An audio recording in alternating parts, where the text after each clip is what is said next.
तो कर्मकांड की कोई क्रिया ऐसी है नहीं। फिर आपने ये जो जल फेंका किस निमित्त फेंका, किस लिए फेंका?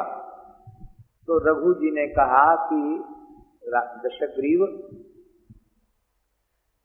दंडकारण्य क्षेत्र में एक ब्राह्मण की गाय चर रही थी और वह ब्राह्मण अपनी गायों को चरा रहा था और ब्राह्मण की गायों में से एक गाय के ऊपर एक सिंह झपटा और उस ब्राह्मण ने मुझे पुकारा कि हे महाराज मेरी गाय की रक्षा करो। तो मैंने इस अवमंत्रित जल से उस सिंह का वध कर दिया और ब्राह्मण की गाय की रक्षा कर ली। उसे बड़ा आश्चर्य हुआ। यहीं बैठे बैठे पुकार सुन ली और यहीं बैठे बैठे एक चुल्लू जल से शेर मार दिया। ये क्या कह रहे हैं, बात कुछ समझ में नहीं आ रही है। रावण तुरंत पुष्पक में बैठ करके गया और वहां जाकर देखा तो ब्राह्मण आशीर्वाद दे रहा था और उस ब्राह्मण ने कहा कि रघु जी यहाँ प्रकट न हुए होते तो मेरी गाय तो शेर खा जाता। मेरी गाय को रघु जी ने बचाया, आशीर्वाद दे रहा था। अब तो रावण घबरा गया, बोले महाराज इनसे लड़ना बड़ा खतरनाक है, इनको लड़ने की जरूरत ही नहीं है, एक चुल्लू जल ही फेंक दिया तो वह काम तमाम हो जाएगा। डर गया रावण और रावण ने एक छल किया। रावण ने कहा महाराज हम आए तो इसलिए थे कि आपसे द्वंद्व युद्ध करना चाहते थे। रघु जी हंसने लगे, बोले देखो मैं युद्ध तो अवश्य करता, किंतु तुम ब्राह्मण हो और मैं ब्राह्मणों को अपना इष्ट और पूज्य मानता हूं, तो हम सेवक स्वामी से झगड़ा करें ये संभव नहीं है।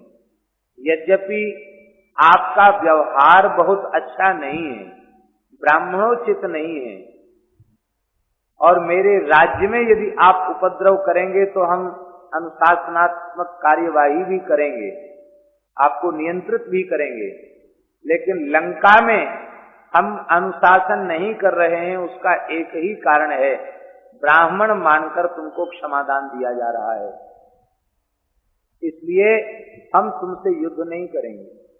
और तुम युद्ध करोगे किस प्रकार से? तुम लंकाधिपति हो, तो अब हम बताते तुम्हारी लंका कैसी है। तो वहीं बैठ गए सरयू जी के तट पर और अपनी तर्जनी उंगली से उन्होंने रेत में ही लंका का सारा नक्शा बना दिया। यहाँ तुम्हारा महल है, यहाँ पर कोटा है, इतना है, इतना है, जैसे वो क्या एलिवेशन कहते हैं, एलिवेशन कहते हैं, भवन बन के कैसा लगेगा लोग बना देते हैं, वो पूरा उन्होंने नक्शा बना दिया, ऐसा ऐसा है तुम्हारा लंका। आश्चर्य हो गया, इतने बड़े सिद्ध यहीं बैठे बैठे सारा नक्शा बना दिया। अब बनाने के बाद अपने बाएं हाथ से एक कोना उस नक्शे का मिटा दिया, बोले जाओ लंका देख के आओ। तो रावण जब लंका देखने गया तो जिस कोने पर हाथ फेरा था वो साफ हो गया। रावण घबरा गया, उसने कहा भगवान बड़ी कृपा करी, पूरे नक्शे पर हाथ नहीं घुमाया, पूरे नक्शे पर हाथ घुमा देता तो हम तो बेघर हो जाते, हमारे पास कुछ बचता ही नहीं। बड़े प्रतापी हैं रघु महाराज। अंत में रावण इतना चिढ़ गया, बोले मैं कैसे भी रघु को नीचा दिखाऊंगा। कैसे नीचा दिखाया जा सकता रघु को? तो उसको समझ में आ गया कि रघु जी की जो पत्नी है वो परम परम पतिव्रता है और पतिव्रता नारी की इतनी महिमा होती है कि जलंधर के प्रकरण में आप सब जानते हैं, वृंदा के सतीत्व के कारण प्रलयंकर भगवान शिव भी जलंधर का कुछ भी नहीं बिगाड़ सके। सती नारी की बड़ी महिमा। तब इस रावण ने विचार किया कि छल पूर्वक पहले इनके घर में जो शक्ति है उसको मैं नष्ट करूं। यह रावण रघु का रूप धारण करके एक दिन अवसर पा करके अयोध्या जी में प्रविष्ट हो गया और महाराज अयोध्या जी में प्रविष्ट होकर यह उपद्रव करने लग गया। पर वह परम पतिव्रता सती नारी, उसकी दृष्टि में रावण छिप नहीं पाया। वो पहचान गई कि रघु नहीं, ये तो कोई बहुरूपिया है जो रघु जी का रूप धारण करके आया है। और उस समय यह भाग खड़ा हुआ रघु जी के आते ही। तो रघु जी ने देखा कि ये तो उपद्रवी ज्यादा ही पीछे पड़ गया, इसे अब दंड देना ही पड़ेगा। तो तुरंत उन्होंने एक बाण अपने तरकस से निकाल करके अपने धनुष की प्रत्यंचा पर रखा। जैसे ही धनुष की प्रत्यंचा पर रखा, हे राम जी आपको पता नहीं है, मेरे सामने की घटी हुई घटना है। उसी समय ब्रह्मा जी ने प्रकट होकर रघु जी का दाहिना हाथ पकड़ लिया। हे महाराज रघु, आप एक बाण से ही रावण का वध कर सकते हैं, किंतु मैंने इसे बहुत लंबी आयु दी है, अभी इसकी मृत्यु का विधान है नहीं। इसकी मृत्यु का विधान तो आपके वंश में भगवान का अवतार होगा, उनके हाथ से इसकी मृत्यु का विधान है। विधि के विधान को मत मेटिए, पौराणिक मान्यताओं को समाप्त मत कीजिए, नहीं तो सब वेद शास्त्र पुराण झूठे हो जाएंगे। उनमें लिखा है कि रावण वध राम जी के द्वारा हो तो रघु जी के द्वारा हो जाएगा, सब काम गड़बड़ हो जाएगा। इसलिए आप मेरे आग्रह से उसे क्षमा कर दीजिए। रघु जी ने कहा कि आप पितामह हैं, आपकी बात का आदर है, किंतु हमारी विशेषता है, एक बार संकल्प करके जो बाण निकालते हैं, जब तक वह बाण अपने कार्य को पूर्ण नहीं करता, तब तक वह बाण पुनः तरकस में प्रविष्ट नहीं होता। यदि रावण वध का संकल्प लेकर मेरे द्वारा बाण निकाला गया है, तो बिना रावण को मारे यह तरकस के भीतर नहीं जा सकता। आपकी आज्ञा तो हमें सिरोधारी है, पर मेरी जो प्रतिज्ञा है, मेरी जो निष्ठा है, उसकी भी तो रक्षा आप कीजिए। ब्रह्मा जी ने कहा हाँ ये हम करेंगे अवश्य, यह बाण आप हमको दे दीजिए, हम ले जाएंगे इसको, और भविष्य में यही बाण जब राम जी के हाथ में आएगा तब रावण का वध होगा। इसलिए आपके बाण से ही रावण वध होगा, आप चिंता मत करो, पर आप अभी रावण को क्षमा कर दो। वो बाण ब्रह्मा जी लेकर चले गए, और जब रावण को पता चला कि मेरा मृत्यु बाण ब्रह्मा जी के पास है, तो उसने पुनः तपस्या की, और तपस्या करके ब्रह्मा जी से वरदान में वो बाण ले लिया। इसीलिए लोग कहते हैं ना कि रावण ने काल को बस में कर रखा। काल वाल को बस में कहा, उसने अपना मृत्यु बाण ले रखा था ब्रह्मा जी से, इसलिए लोग कहते कि उसने अपने काल को पाटी से बांध रखा था, हैं? तो उस बाण को रावण ने अपने महल के एक खंभे में चिनवा दिया, और उस खंभे की वह नित्य पूजा करता था। एक दिन की बात है, मंदोदरी ने रावण से पूछा कि स्वामी आप इस खंभे की पूजा करते हैं, नित्य नियम से उठने के बाद चंदन अक्षत पुष्प चढ़ाते हैं, क्या बात है? बोले देवी ये बताने वाली बात नहीं है, माताएं जब हट करती हैं तो बताना ही पड़ता है। मंदोदरी ज्यादा हट करने लगी तो बताना पड़ा कि देखो देवी तुम किसी से बताना नहीं। बोले हम किसी को नहीं बताएंगे, इसमें तुम्हारा सुहाग बंद है, मेरी मृत्यु है, सारी बात रावण ने बता दी। इसलिए मैं नित्य पूजन करता हूं कि हमारी उम्र बढ़ती रहे। रावण के सिर कट कट करके युद्ध भूमि में गिर रहे थे और रावण मर नहीं रहा था। उस समय विभीषण जी महाराज की ओर राम जी ने देखा तो विभीषण जी ने कहा कि हे प्रभु, जब तक रघु जी का मृत्यु बाण आपके हाथ में नहीं आएगा तब तक रावण का वध नहीं होगा। और वो मृत्युबाण ब्रह्मा जी से रावण ले तो आया है, लंका में रखा है, या इतना भी मुझे मालूम है, लेकिन ये पता नहीं कि लंका में उसने कहां छिपा के रखा है। वो कथनचित आपके हाथ में आ जाए तो रावण का वध हो जाए। अच्छा, अब राम जी परमात्मा है, सर्वज्ञ है, सर्वसमर्थ है, लेकिन उन्होंने तुरंत श्री हनुमान जी की ओर देखा। हनुमान जी ने कहा सरकार क्या आज्ञा है? बोले पता लगाना है कहाँ है बाण। अरे बोले पता लगाने का काम तो आपकी कृपा से हमारा बहुत, इसमें तो हम सिद्ध हस्त हैं, किसी भी चीज का पता लगाना हो तो हनुमान जी से बढ़िया पता लगाने वाला और कोई दूसरा नहीं। माता जी का पता भी तो इन्हीं ने लगाया, कहाँ है किशोरी जी? तो श्री हनुमान जी महाराज वह बटुक रूप धारण करके, ब्रह्मचारी का रूप धारण करके सहसा मंदोदरी के महल में प्रकट हो गए और हाथ में कमंडल है, खड़ाऊ पहने भये हैं, बड़ा दिव्य तेजोमय बटुक का स्वरूप है, पोथी हाथ में है और कहते हैं रावण की विजय हो, रावण का कल्याण हो। यह सुनकर के मंदोदरी को बड़ा आश्चर्य हुआ। बोले महाराज आप क्या बोल रहे हो?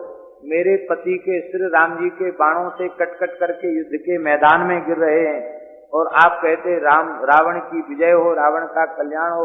अरे बोले विजय हमारे कहने से रावण का वध राम जी नहीं कर सकते। क्यों?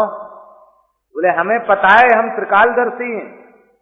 रावण जिस बाण से मरेगा वो तो ब्रह्मा जी से रावण ले आया बाण और वो लंका में ही है, और जब तक वो राम जी के हाथ में नहीं जाएगा तब तक रावण मरेगा कैसे? अब इस रहस्य की बात को मंदोदरी के अलावा कोई जानता नहीं था। वो इतनी प्रसन्न हो गई कि ये महात्मा तो बड़ा सिद्ध है।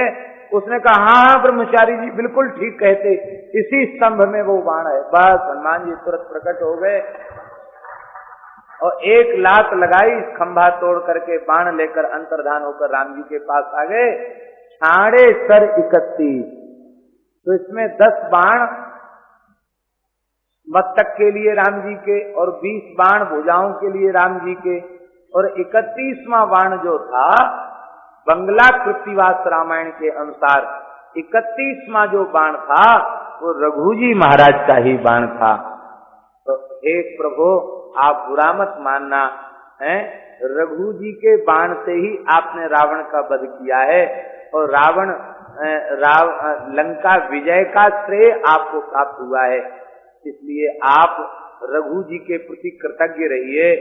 अब आप परमात्मा है, ये बात बिल्कुल सही है, पर रघु जी का नाम भुला दिया जाए ये ठीक नहीं। राम जी ने कहा बिल्कुल ठीक, आपकी बात स्वीकार है, और अब सब सभा के लोगों ने स्वीकार किया। बोले भाई फिर भी प्रस्ताव किया है तो कुछ तो यहाँ एक मार्ग निकालना चाहिए। बोले हाँ मार्ग यही है। क्या? बोले रघु जी का नाम तो बड़े आदर पूर्वक लिया जाएगा, पर आज से राम जी की उपाधि होगी रघुवर।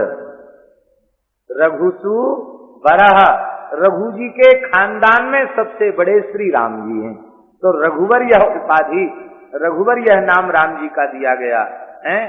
रघुवर राघव, राघव नाम भी दिया गया, राघव अब रघुकुल में श्रेष्ठ हैं। और रघुवंश विभूषण, रघुवंश को विशेष रूप से विभूषित करने वाले हैं, इसलिए बंदौ नाम राम रघुवर को। अब ये रघुवर शब्द के अर्थ को कहने के लिए कथा कहनी पड़ी। रघुवर, तो रघुवर नाम ठाकुर जी का रखा गया, रघुवर। गोस्वामी जी ने रघुवर शब्द का बहुत प्रयोग किया विनय पत्रिका में।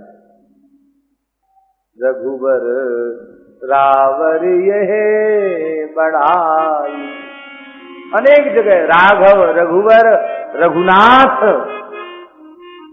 इन शब्दों का प्रयोग किया है। किसके नाम की वंदना करते हैं? बोले राम नाम की वंदना करते हैं। किस राम नाम की वंदना करते हैं? बोले रघुवंश में जो श्रेष्ठ श्री रघुनाथ जी हैं उनके नाम की वंदना करते हैं। बंदौ नाम राम रघुवर को, ये नाम कैसा है? हेतु कृसानु भानु हिम कर को। राम नाम में रकार जो है उसको अग्निबीज कहा गया, रकार को अग्निबीज कहा गया। रम इति अग्निबीजम, रम इति अग्निबीजम, रमिति अग्निबीजम। रम यह अग्निबीज है। अग्नि का जो यंत्र लिखा जाता है, अग्निदेव का जो यंत्र लिखा जाता है, उस यंत्र के मध्य कर्णिका में रंग यह लिखा जाता है। क्यों लिखा जाता है? बोले अग्निदेव का यंत्र लिख करके रंग इसलिए लिखा जाता है क्योंकि रंग जो है वो अग्नि का बीज है। और तो रकार जो है वो अग्नि का बीज है, और अकार जो है, देखिए राम में रकार है ना, रा है, और रकारोत्तरवर्ती अकार है। तो अब देखो कृशानु, कृशानु में रिकार है कि नहीं? कृशानु में रिकार है। अच्छा, कृशानु में से रिकार को हटा दो, रेप को हटा दो कृशानु में से, तो क्या बचेगा? कृतानु बचेगा, कृतानु, कृतानु बचेगा। री अच्छे है ना, री को हटा दो, कृतानु बचेगा। क्या बचेगा? सानु। एक सानु का कोई अर्थ नहीं रहेगा। रा में आ है, वो क्या है? बोले सूर्य का स्वरूप है, सूर्य का प्रतीक है आकार। यदादित्य गदम तेजो यच्चंद्रमसि यच्चाग्नौ यदादित्य गतम तेजो, जो आदित्य में तेज है, जो अग्नि में तेज है, यच्चंद्रमसि जो चंद्रमा में है, यच्चाग्नौ जो अग्नि में तेज है। गीता जी में भगवान करें तत्तेजो विद्धि मामकम, हे अर्जुन उस तेज को तुम मेरा ही तेज समझो, वह मैं ही हूं। सूर्य में जो प्रकाशी तत्व है वो श्री राम तत्व है। सूर्य प्रकाश हैं और प्रकाशी श्री राम जी हैं। इसलिए ध्येय सदा सदृश मंडल मध्यवर्ती नारायण सरसजासन सन्निविष्टा आदित्य मंडल गतम तमसः परस्तात्। राम जी के सूत्र में आदित्य मंडल गतम, इसलिए भगवान के उपासकों को राम जी का ध्यान करते समय सूर्य मंडल के मध्य ही उनका ध्यान करना चाहिए। भानुमंडल मध्यस्थम, भानुमंडल के मध्य में राम जी विराजमान। अब भानु में आ हटा दो तो क्या बचेगा? भानु में जो आकार है, भानु में जो भा में आ है, उसको आप हटा दीजिए तो क्या बचेगा? धनु, आधा भा और नु, क्या बचेगा?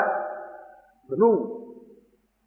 तो भानु का अर्थ तो सूर्य होगा, कृशानु का अर्थ तो अग्नि होगा, धनु का अर्थ सूर्य हो नहीं सकता है। हेतु कृशानु भानु हिम कर को रा इति अग्नि बीजम, और आ जो है वो सूर्य का बीज है, और आ उ मा मिलकर के ओम बनता है। तो आकार जो है वो वासुदेव का स्वरूप है, और सूर्य नारायण त्वमेव प्रत्यक्षम नारायणोसी, सूर्य ब्रह्म वासुदेव नारायण ही सूर्य हैं। इसलिए आ सूर्य का प्रतीक है, और मां जो है वो अमृत बीज है। मां जो है वह अमृत बीज है, और यह अमृत बीज किसका प्रतीक है? मकार अमृत बीज किसका प्रतीक है? बोले अमृत श्रावी, चंद्रमा का प्रतीक है। चंद्रमा की किरणों से अमृत झरता है। तो रा में रकार अग्नि बीज, आकार सूर्य बीज, और मकार चंद्र का कारण है। रकार अग्नि का कारण है, आकार सूर्य का कारण है, और मकार चंद्रमा का कारण है। अच्छा एक बात बताइए, कारण नहीं रहेगा तो कार्य होगा? इसका मतलब रकार नहीं होगा तो अग्नि भी नहीं होगी, और आकार नहीं होगा तो सूर्य भी नहीं होगा, और मकार नहीं होगा तो चंद्रमा भी नहीं होगा।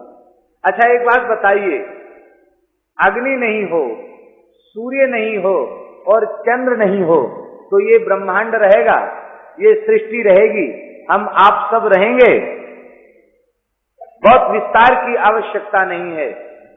अग्नि, सूर्य और चंद्र ये न हो तो सृष्टि रहेगी नहीं। हमारे भीतर आग है इसलिए हम बोल रहे हैं, हमारे भीतर आग है इसलिए हम बोल रहे हैं। जठराग्नि है कि नहीं? हम वैश्वानरो भूत्वा प्राणिनाम देहमाश्रिता प्राणापान समायुक्त पचाम्यन्नम चतुर्भुजम। और ये भीतर वाली आग बुझ जाए उसी समय राम नाम सत्य है। हमारे भीतर चंद्रमा भी है और हमारे भीतर सूर्य भी है, भीतर ही है। अग्नि भी भीतर है, सूर्य भी भीतर है और चंद्रमा भी भीतर है। ये जो दक्षिण नाड़ी है जिसको पिंगला कहा गया है, ये पिंगला नाड़ी जो है ये सूर्य नारायण है और ये जो नाड़ी है ये चंद्रमा है। ईड़ा चंद्रमा है और पिंगला सूर्य है। और ईड़ा पिंगला और इनके मध्य यहां सुषुम्ना, तो इस स्थान को त्रिपुटी कहा जाता है। ईड़ा पिंगला सुषुम्ना इन तीनों का संगम भ्रूमध्य में होता है, इसको त्रिपुटी कहा जाता है। त्रिपुटी शिखर बीच दास रामानंद ब्रह्म चीनो सोई निज तत्व ब्रह्म ज्ञानी। अध्यात्म राम रक्षा में स्वामी जी महाराज ने, जगत गुरु भगवान स्वामी श्री रामानंदाचार्य जी ने कहा है, त्रिपुटी शिखर मध्य बीच दास रामानंद ब्रह्म चीनो। बोले मैंने ब्रह्म का अपरोक्ष अनुभव किया त्रिपुटी शिखर के मध्य। भगवत साक्षात्कार जब होता है तो इसी भ्रू मध्य में होता है। भगवान शंकर का दर्शन कीजिए, उनकी दृष्टि कहाँ रहती है? इसी भ्रू मध्य में भगवान शंकर की दृष्टि रहती है। वे अपने भ्रू मध्य में अपने इष्टदेव श्री रघुनाथ जी का दर्शन करते रहते हैं। तो राम जी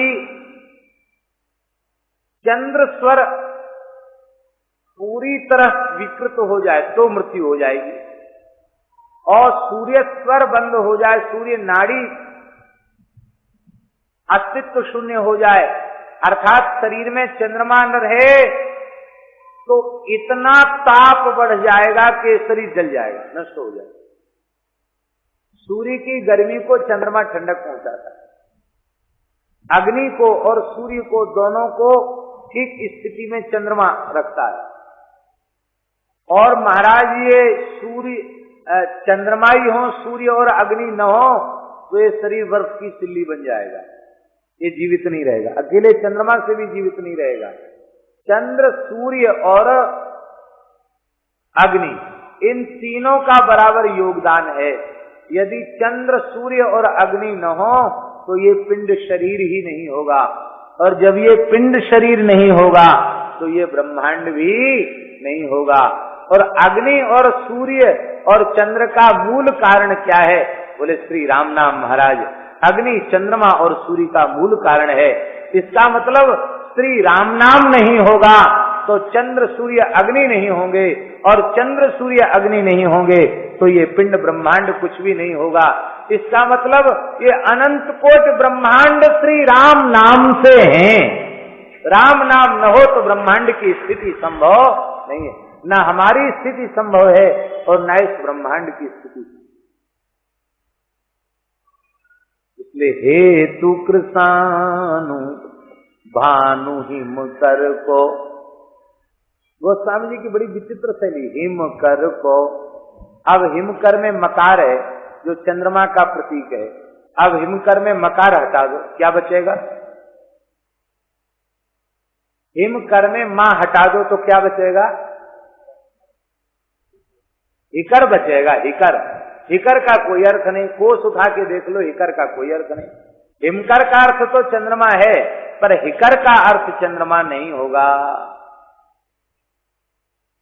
तो यह चाहे अग्नि हो, उसमें से कृताणु में से राम नाम का रकार निकाल दिया जाए तो अग्नि भी अग्नि नहीं रह जाएगा, और भानु में से अकार निकाल दिया जाए तो सूर्य भी सूर्य नारायण में से राम नाम निकाल दिया जाए तो सूर्य भी सूर्य नहीं रह जाएंगे, और चंद्रमा में से मकार, हिमकर में से श्री राम नाम का मकार निकाल दिया जाए तो चंद्रमा भी चंद्रमा नहीं रहेगा।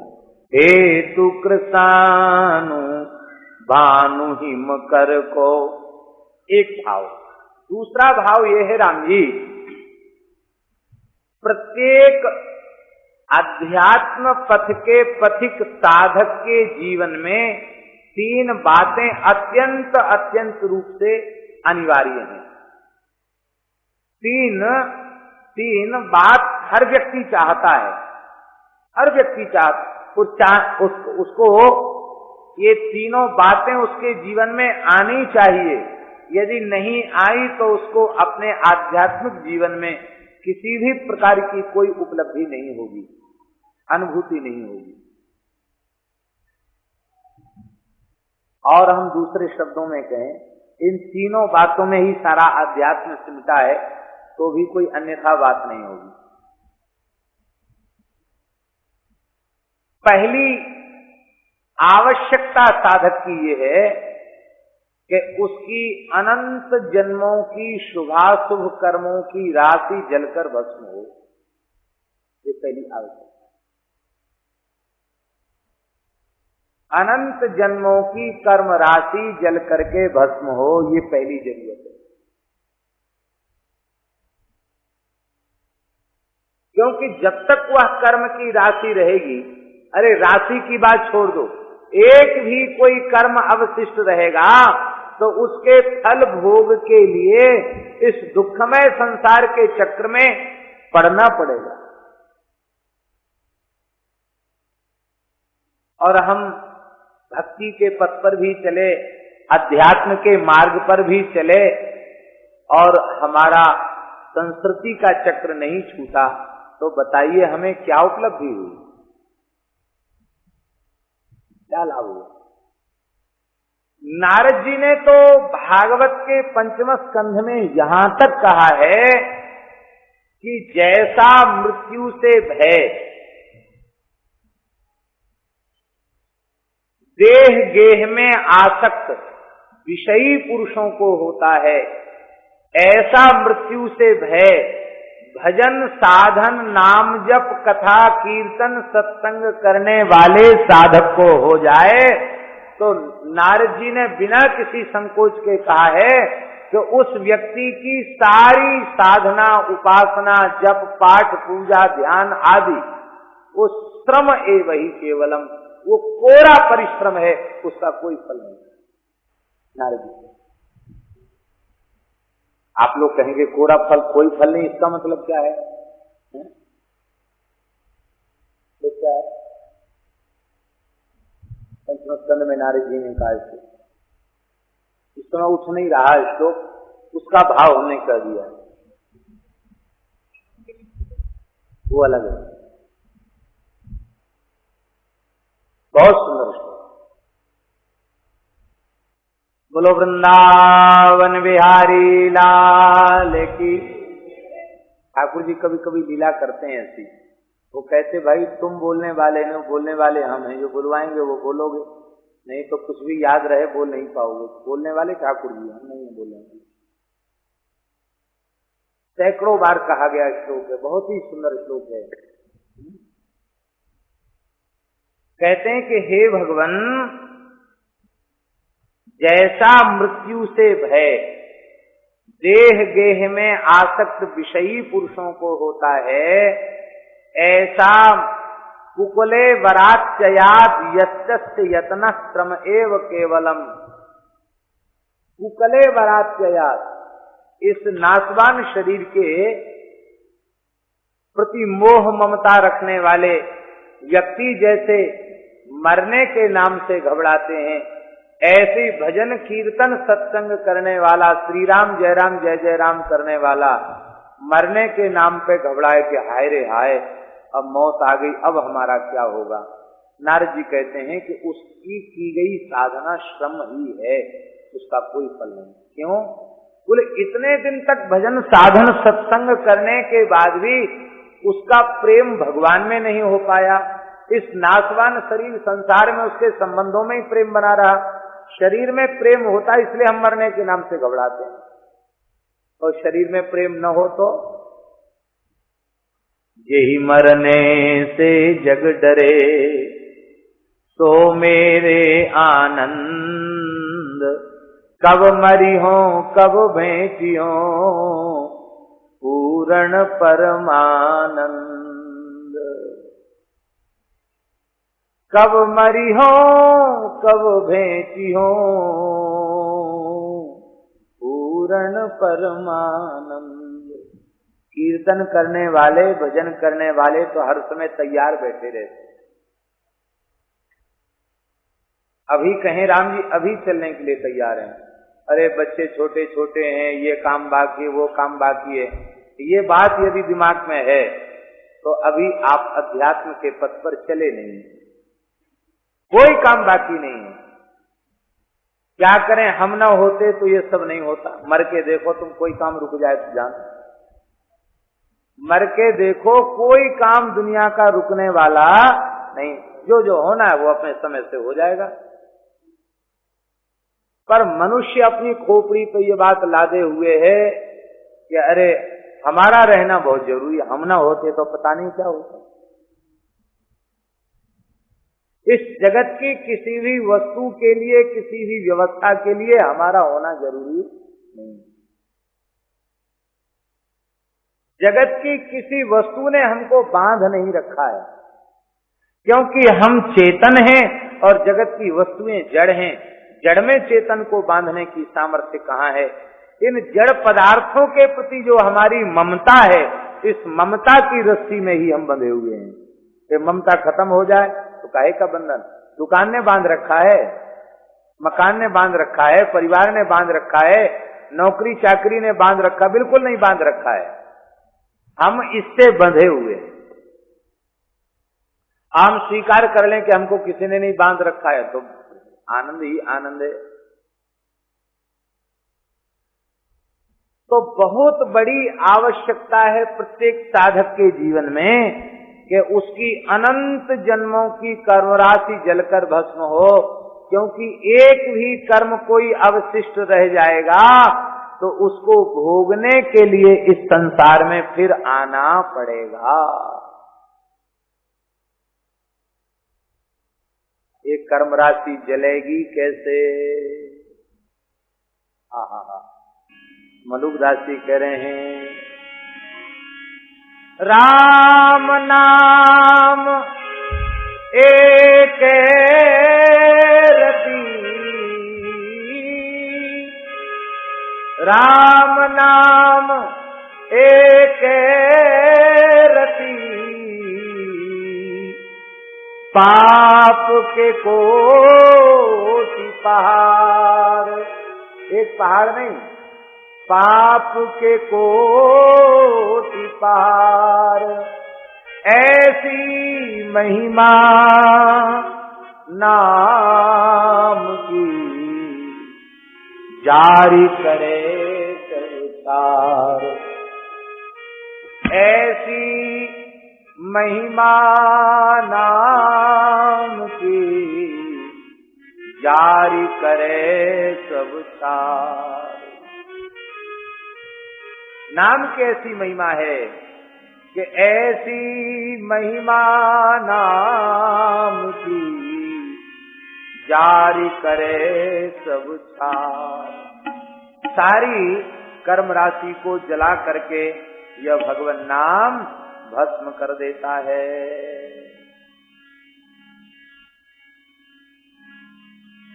ये सारी कर्म राशि को जला करके भस्म कर देता है।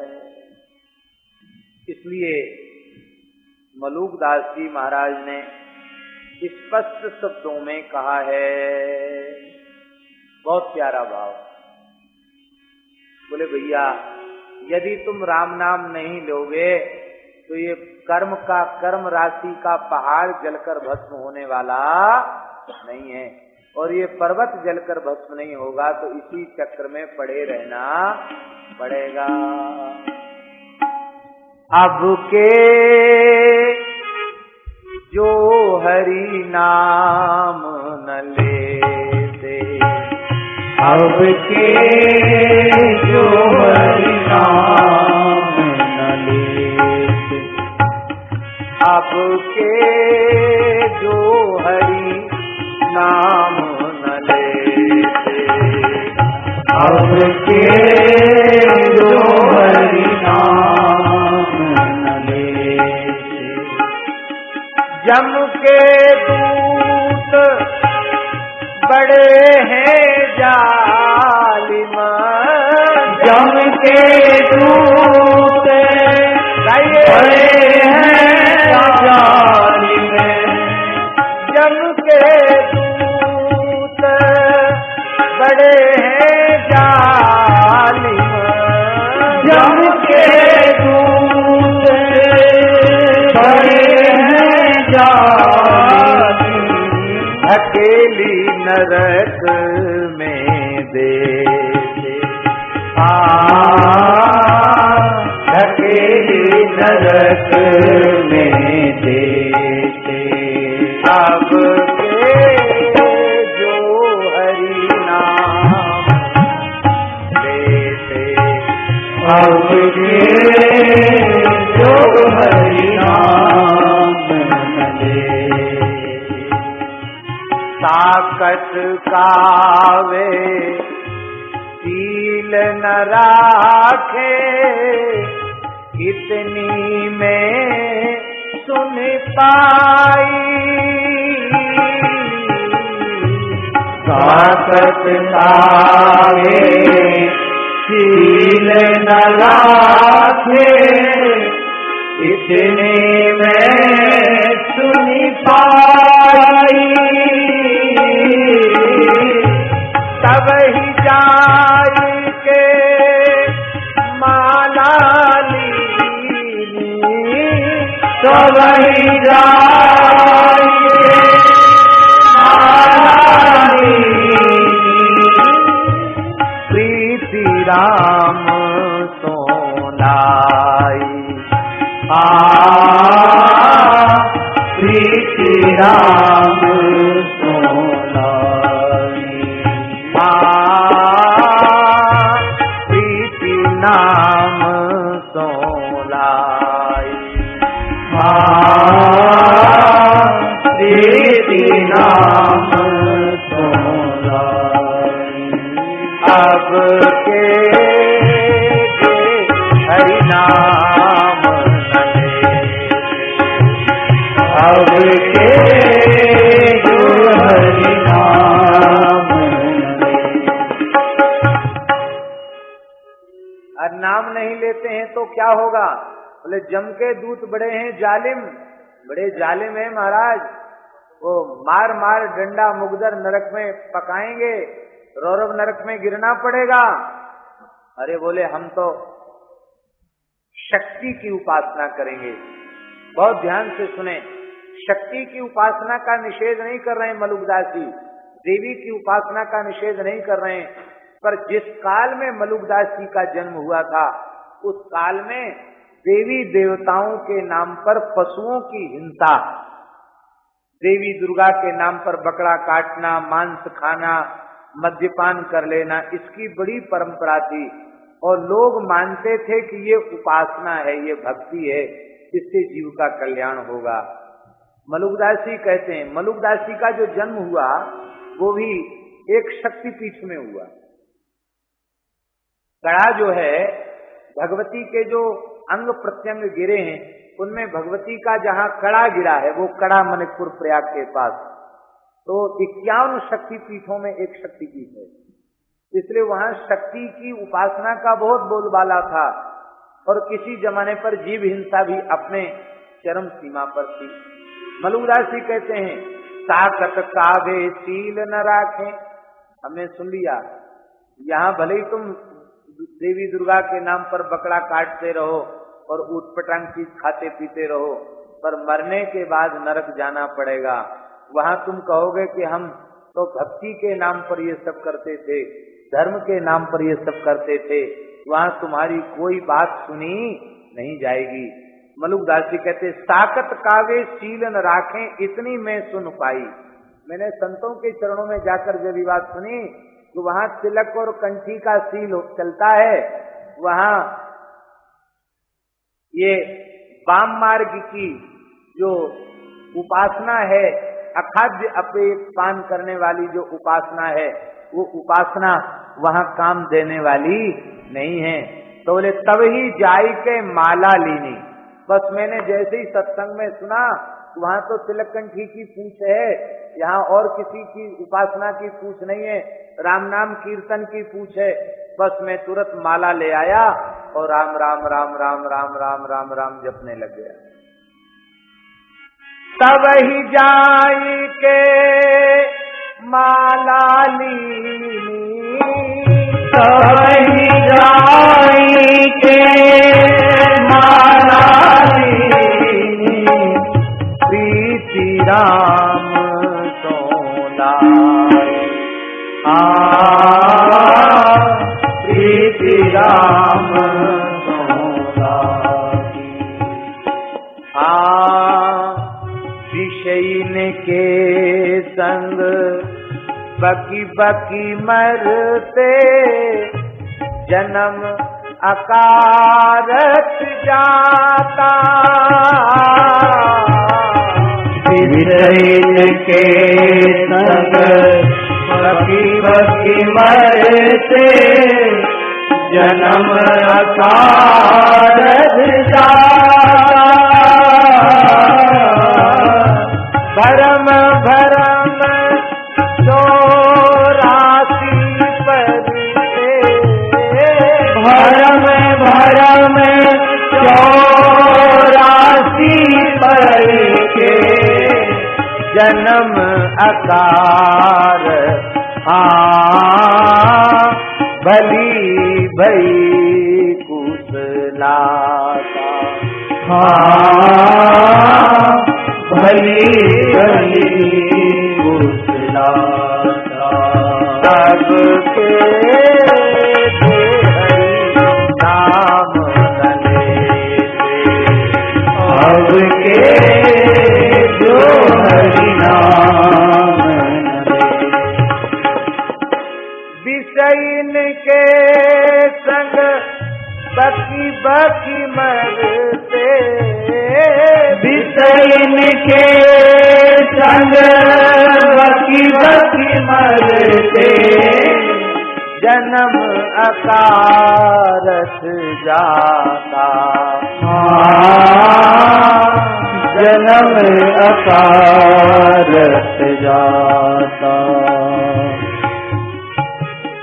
भरम भरम चौरासी परते, भरम भरम चौरासी परके, भली भई कुशलाता। भली भई कुशलाता। अब के जो हरि नाम लेते, अब के जो हरि नाम मलुकदास जी कहते बहुत अच्छा हुआ, इस घोर कलिकाल में हमें श्री राम नाम का सहारा मिल गया। श्री राम जय राम जैसे विजय मंत्र का आश्रय मिल गया। यदि इस नाम महाराज का आश्रय नहीं मिलता, ये मलुकदास जी की बात नहीं, हम सब लोगों की बात है। यदि राम नाम का सहारा न होता, भगवान नाम संकीर्तन का सहारा न होता, तो हम भी विषयन के संग बकी बकी मरते। विषयन के संग बक बकी मरते और जन्म अकारत जाता, हमारा जन्म भी बेकार चला जाता। आज ही हम लोग यहाँ से निकले तो इधर बैठ के एक छोटी सी जगह में बैठ के कुछ लोग ताश खेल रहे थे। कोई पत्ता उनका कोई अनुकूल पड़ गया होगा, ओ वाह वाह करके इतना आनंदित हो रहा था वह व्यक्ति। यदि श्री प्रेम भिक्षु जी महाराज का अनुग्रह न होता, श्री रामनाम महाराज की कृपा न होती, तो हम भी कीर्तन मंदिर के बगल में बैठ के ताश खेलते होते। विषयन के संग बक बक मरते और जन्म अकारथ जाता, और भरम भरम 84 परते। भली भई कुशलाता, बहुत अच्छा हुआ, तुलसी की माला मिल गई और श्री राम जय जय राम ये महामंत्र मिल गया। भली भई कुशलाता। और इतना ही नहीं, भजन नहीं करते तो मरने के बाद भी रोना पड़ता। लेखा देत महादुख होता, सांसती कहते भारी। लेखा देत महादुख होता, सांसती कहते भारी। कहत मलूका गया घर बहुरा, कहत मलूक गया घर बहुरा।